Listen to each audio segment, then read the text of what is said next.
আপনাকে দুটো জিনিস আমি বলে রাখছি, একটু করবেন।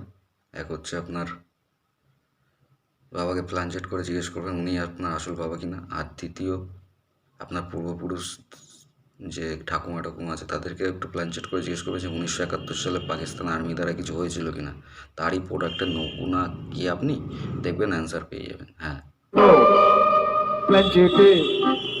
প্ল্যান চেপে ডাক্তার সালা দশরথকে বলবেন তিনি কোথায় জন্মেছে রাম, আসল কোথায় রাম জন্মভূমি। এই রাম জন্মভূমি নিয়ে প্রচুর ধ্যাসরাবি চলে আমাদের দেশে। হ্যাঁ, এটা তো অ্যাকচুয়ালি ধর্মের ব্যাপার নয়, এটা পুরোটাই পলিটিক্যাল খেলা। হ্যাঁ, তো যদি আমরা রামেই বিশ্বাস করি তাহলে দশরথেও বিশ্বাস করা উচিত। অথেন্টিক তো একমাত্র দশরথই, সেই তো বলতে পারে যে গুরু কোথায় জন্মেছিল, ওই বলতে পারে যে ওইখানে জন্মেছিল।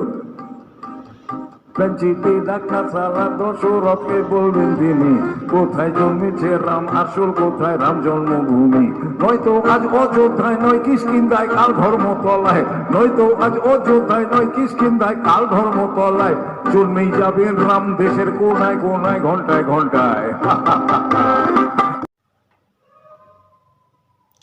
যে গানটা শুনলেন এই গানটা করে যাচ্ছে আমাদের এক বাংলার গায়ক নচিকেত। উনি হচ্ছে তাদের মধ্যে একজন।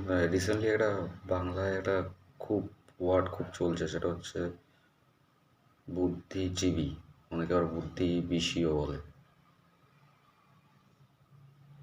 তো উনি হচ্ছে তাদের মধ্যে একদম অন্যতম। উনি রামের বাবাকে প্ল্যানচেট করে জিজ্ঞেস করতে বলেছে যে রামের জন্ম কোথায়। তা আমি বলি রামের চিন্তা করতে হবে না, আগে তুমি তোমার নিজের বাবাকে প্ল্যানচেট করে জিজ্ঞেস করো যে আদৌ কি তোমার বাবা কি ওটা নাকি অন্য কেউ। আমি শিওর ডাউট আছে। আপনার পূর্ব বাড়ি তো বাংলাদেশ, ওখান থেকে কত সালে যেন চলে এসছে, ওখান দিয়ে এসছিলেন কেন? আসেননি, লাথি মেরে তাড়িয়ে দিয়েছিল রবিবার থেকে। আর তার আর একটা কারণ আছে, 1971 যখন পাকিস্তানি আর্মিরা গড়ে একদম বাংলাদেশে মহিলাদের সাথে, বুঝতে পেরেছে? তো পাকিস্তানি আর্মিরা তখন বলেছিল, আর্মিরাকে, যে তোমরা গড়ে এই কাজটা করো, তাহলে এদের পরের প্রজন্ম যখন জন্মাবে তখন তারা আমাদের সাপোর্টে কথা বলবে। তারই প্রতিফলন আজকে দেখতে পাচ্ছি। আপনি রাজনীতি করুন, বিজেপিকে গালাগালি দিন, সিপিএমকে গালাগালি দিন, কংগ্রেসকে গালাগালি দিন, আম আদমি পার্টি আরও না থাকলে পার্টিরও 2-4টে বাহিনী নিয়ে গালাগালি, কোনো আপত্তি নেই। কিন্তু আপনার এই রাজনীতি করার মাঝখানে কেন ভগবানকে কেন টেনে নিয়ে আসবেন? আপনি নাই মানতে পারেন ভগবান, কেউ আপনাকে জোর করেনি, কেউ আপনাকে বুকে হাত দিয়ে ধরেনি যে আপনাকে ধর্ম মানতে হবে। কিন্তু আপনার কোনো অধিকার নেই একজনের আরও কোটি কোটি মানুষের, লাখ লাখ মানুষের ধর্ম নিয়ে খেলা। আপনি পারবেন অন্য ধর্ম নিয়ে বলতে? আপনি যদি বলতেন এই কথাটা অন্য ধর্ম নিয়ে, তো আপনার বাড়ি কেন, আপনার এই ওয়েস্ট বেঙ্গল ইন্ডিয়াতেও থাকতে পারতেন কিনা এতক্ষণে সন্দেহ আছে। হিন্দু ধর্ম নিয়ে বলা অনেক সহজ, জানেন এরা কেউ কিচ্ছু বলে না। এরা সহ্য করতে করতে করতে 800 বছর গোলামি করেছে, এরা আর কী করবে? তা আপনার মতোই 1971-এর প্রোডাক্টদের কাছে এর থেকে আর ভালো কিছু আশা করা যায়। আপনার নিজের মাকেও হয়তো এতদিনে বলে ফেলেছেন যে বাবাকে প্ল্যান করে ডাকো, আদৌ কি সে আমার বাবা কিনা।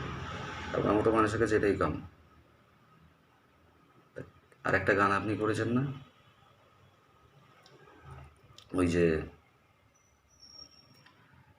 দেশটা এখনো গুজরাট হয়ে যায়নি। তা বলি কি, বাংলাদেশ থেকে কেন তাড়িয়ে দিয়েছিল, কী হয়েছিল জানেন? ওখানে দাঙ্গা, লাথি মেরে যার জন্য তাড়িয়ে দিয়েছিল। তো সেইটা নিয়ে আপনার গান করতে ইচ্ছা করে না? নাকি এখানে সব মানে এইসব যেখানে গিয়ে গান করেছেন এরকম জায়গায় আপনাকে না হলে আর ডাক আসবে না? সবই বুঝিস। আমার ভিডিওটা যদি দেখে থাকেন তাহলে এই প্রশ্নটা নিজে করবেন যে এতদিনে কেন আপনার তো আপনার পূর্বপুরুষ কি আপনি আপনার বাবাকে তো উপর থেকে তো লাথি মেরে দাঁড়িয়েছে, তা সেইটার ব্যাপারে একবার আপনার গান তৈরি করতে ইচ্ছে হয়নি? ওই গান করলে তো লাথি খাবেন জানেন। আর আমাদের হিন্দু ধর্মের ব্যাপারে বললে কেউ কিচ্ছু বলবে না, কিন্তু সেই দিন এখন নেই। আগে তো অনেক পলিটিক্স নিয়ে অনেক গান করতেন, এত কথা বলতাম না। আমি পলিটিক্সের মধ্যে থাকি না, পলিটিক্সের কেউ বলবে, সে একজন সাধারণ মানুষ। আগে তো পলিটিক্স নিয়ে অনেক গান করতেন, এখন গানগুলো করেন না কেন? সব পলিটিক্সের গান শেষ। এরকম দু নম্বরি পানা করে কতদিন চালাবেন? আপনার মা কি আপনার এই গানটা শুনেছে, যে গানটা আপনি করেছেন স্টেজে? শুনলে হয়তো শিওর আপনার বলতে হবে, উনি নিজেই আপনার বাবাকে প্ল্যানচেট করে ডেকে জিজ্ঞেস করবে যে আদৌ কি এটাই আমার ছেলে নাকি অন্য কোনো কেস আছে। আর আপনি 1971-এর যে গল্প বললাম না, গড়ে সেই সব প্রোডাক্টরাই এরকম গান করে। আপনি পার্টি নিয়ে বলতে পারেন, কেউ সেটা পার্টির লোক বুঝে নেবে, তাদের ব্যাপার। বিজেপি, সিপিএম, কংগ্রেস, টিএমসি, কেন তেন যাব। কিন্তু আপনি রাজনীতি করতে করতে ভগবানকে কেন টেনে নিয়ে আসে? এত রাজনীতি নিয়ে গান করেছেন, এখন রাজনীতি নিয়ে গান নেই কেন আপনার?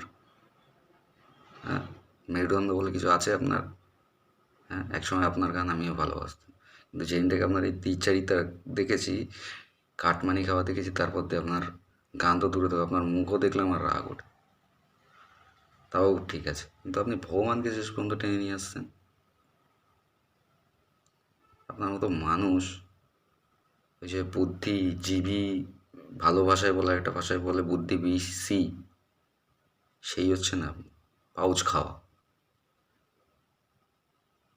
কমে পান, পেট ভর্তি মারান। আর এইসব গান না করলে তো আপনাকে তো স্টেজে ডাকবে না। এই যে ফাংশনগুলোতে যান, এগুলো তো কি, কারা স্পন্সর করে? এখানে তো আর ডাক পাবেন না, এই জন্য আরও মেতে ওঠেন এই গান করতে। নিজের হার্ড ডিস্কটা আগে ডাক্তারের কাছে গিয়ে চেক আপ করুন, ঠিক আছে কি না। আপনি আপনাকে দুটো জিনিস আমি বলে রাখছি, একটু করবেন। এক হচ্ছে আপনার বাবাকে প্ল্যানচেট করে জিজ্ঞেস করবেন উনি আপনার আসল বাবা কিনা। আর দ্বিতীয়, আপনার পূর্বপুরুষ যে ঠাকুমা ঠাকুমা আছে তাদেরকে একটু প্ল্যানচেট করে জিজ্ঞেস করবে যে 1971 সালে পাকিস্তান আর্মি দ্বারা কিছু হয়েছিল কিনা। তারই প্রোডাক্টের নমুনা গিয়ে আপনি দেখবেন, অ্যান্সার পেয়ে যাবেন। হ্যাঁ, আপনি তারই প্রোডাক্ট। ওই জন্যই এখন এইসব গান বেরোয় আপনার মধ্যে। লাথি মেরে তাড়িয়ে দিয়েছিল বাংলাদেশ থেকে, এমনি এমনি না, ওই করে তাড়িয়ে দিয়েছিল। খবর নিয়ে দেখেন, ঠিক পেয়ে যাবেন। আপনার গানে আরেকটা কথা আছে যে এরপরে বলবে দেশের কোনায় কোনায় রাম জন্মেছে। আমাদের বাঙালি বলুন, ভারতের মানুষ বলুন, সবাই চায় সবার ঘরে ঘরে রাম আসুক, কিন্তু কেউই চায় না আপনার মতো কুলাঙ্গার কোনো কেউ কারোর ঘরে আসুক। আপনার মাও হয়তো এই গানটা শুনলে আপনার মাও হয়তো ভাবছে এখন যে আপনার মতো কুলাঙ্গার যেন আর না আসে এই দেশে। নমস্কার, আমি কোনো ইউটিউবার না বা ব্লগ কিছুই করি না। আমি ভিডিওটা দেখলাম ইউটিউবে, দেখে একজন হিন্দু হয়ে আমার প্রতিক্রিয়া দিলাম। আমার একটাই বলার উদ্দেশ্য যে আপনারা এইসব মানুষদের চিনে রাখুন, এইসব বুদ্ধিজীবীদের চিনে রাখুন। এরা এরকমভাবে আমাদের ধর্ম নিয়ে অনেক অপমান করবে। আপনারা এদেরকে বয়কট করুন। যখন দেখবেন এরকম ফাংশন কোনো হচ্ছে আশেপাশে, যখন এরকম লোককে ডাকা হবে, সেই ফাংশনে আর যাবেন। পার্টি করতেই পারেন, যে যে পার্টি ভালোবাসে সে করতে পারে, সেটা পরের কথা, কিন্তু ভগবান নিয়ে কোনো ইয়ার্কি বা পলিটিক্স করা, এইসব মানুষ 1971-এর প্রোডাক্ট। এটা, এর থেকে সাবধান থাকবেন এবং ভিডিওটাকে সব জায়গায় শেয়ার করবেন এইসব মানুষদের হাত থেকে বাঁচানোর জন্যে আমাদের রাজ্যকে। ভিডিওটাকে প্রচুরভাবে শেয়ার করবেন যাতে সবাই এই বহুরূপী মানুষের আসল চেহারা জানতে পারে। নমস্কার।